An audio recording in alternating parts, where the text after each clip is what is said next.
Rajavi, President of NCRI, it is such an honor to be here for many, many reasons, but to follow these wonderful women leaders is just so inspiring. And a part of what we're here today is to inspire each other and inspire all the women of the world to stand up and be counted. Stand up and support those wonderful Iranian women that are in Iran that are putting their lives every day, as we see on the streets. Whether they're school children or they're adults, they're standing up with the courage that is remarkable. I would have never imagined a year ago, or when I was in Ashraf 3 last summer, that all of what has happened would bring us to where we are today. Celebrating International Women's Day here, focusing on the women of all of the world, because there's a lot of oppressed women in various capacities and so on.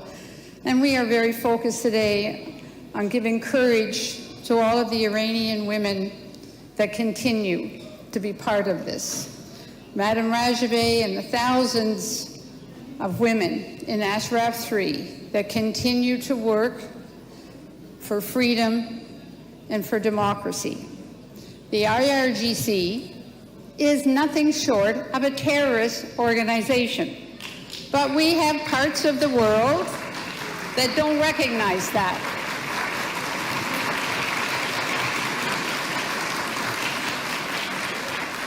Our desires for the rights and freedoms that everyone is entitled to.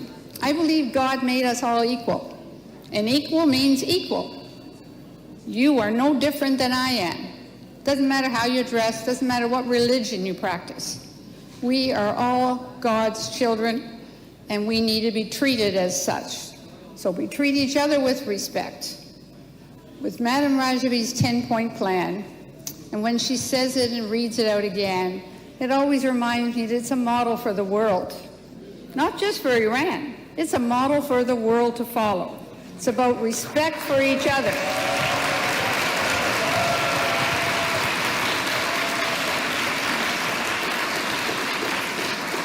Let me tell you, I am joined today by a former colleague, Candice Bergen, who will be speaking shortly.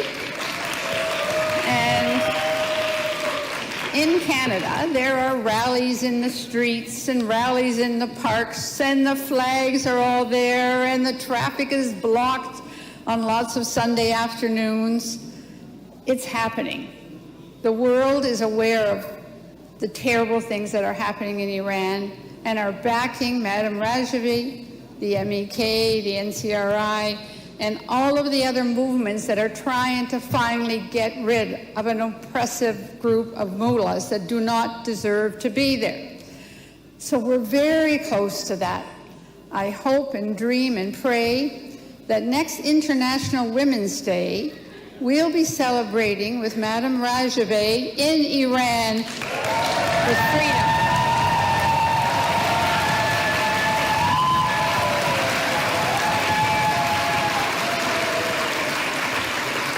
So, Madam Rajavi, with the kind of leadership that's been shown here today by so many, many wonderful women leaders, you know, you have to be so encouraged.